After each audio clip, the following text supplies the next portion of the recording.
So when is a deal actually a deal? It sounds like such a simple question, right?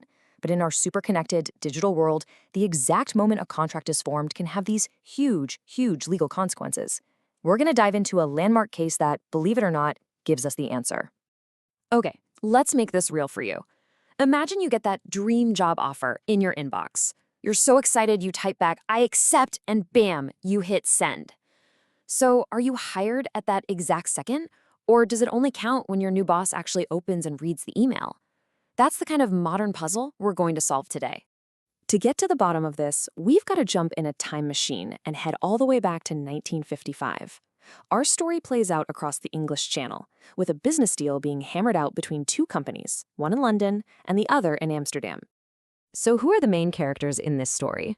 Over in London, you've got Antares Limited, and across the water in Amsterdam, there's Miles Far East Corporation. They were trying to finalize a deal for some copper cathodes, and they were using the hot new tech of the day to do it, the telex machine.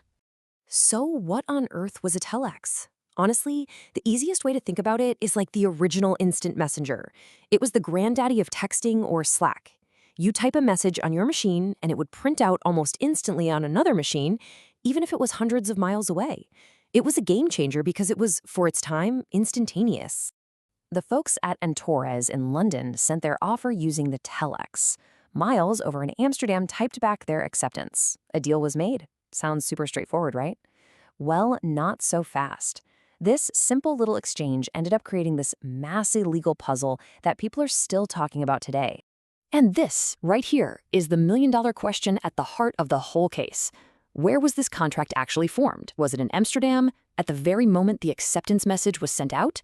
Or was it in London, when that message was received and clacked out on the telex machine? And you might be thinking, who cares where it was made? Well, it mattered a ton, because the location decided which country's laws were in charge. Was this an English contract or a Dutch contract?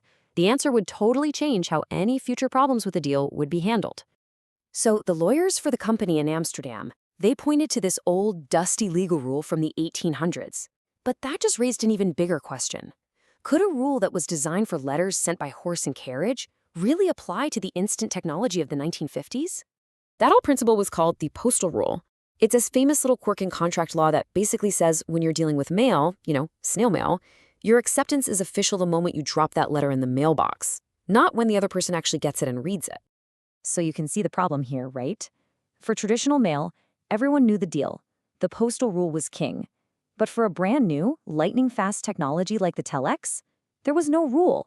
It was a complete blank slate, a big, fat question mark. And this is where our hero enters the story. A legendary judge named Lord Denning steps in. He looked at this new technology, and with some absolutely brilliant and clear logic, he created a new rule that would go on to define contract law for the rest of the century and beyond. To explain his thinking, Lord Denning used this amazing, simple analogy. He said, "Look, just imagine I'm shouting an offer to a guy on the other side of a river. He shouts his acceptance back. But right at that moment, a super noisy airplane flies over, and I don't hear a thing. Do we have a deal?"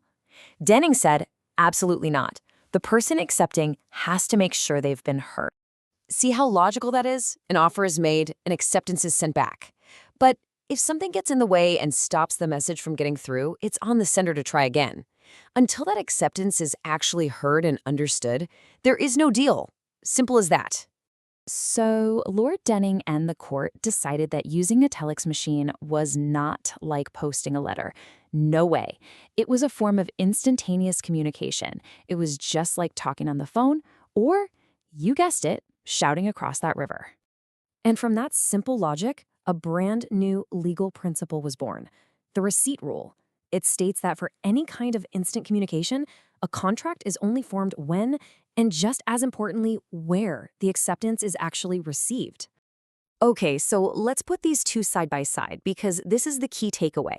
You've got the old postal rule for slow, non-instant stuff where the deal is done when the message is sent. And then you have the new receipt rule for instant communications where the deal is only done when the message is received. So why are we spending all this time talking about a case from 1955 with these old, clunky telex machines? Because the principle Lord Denning came up with is more relevant today than it has ever been. It's basically the operating system for how we make deals in the 21st century. I mean, think about it. The receipt rule from this case now covers our entire digital lives. We're talking emails, text messages, DMs on social media, even when you click submit on a website form. This ruling from the 50s laid the entire groundwork for how we do business in the internet age.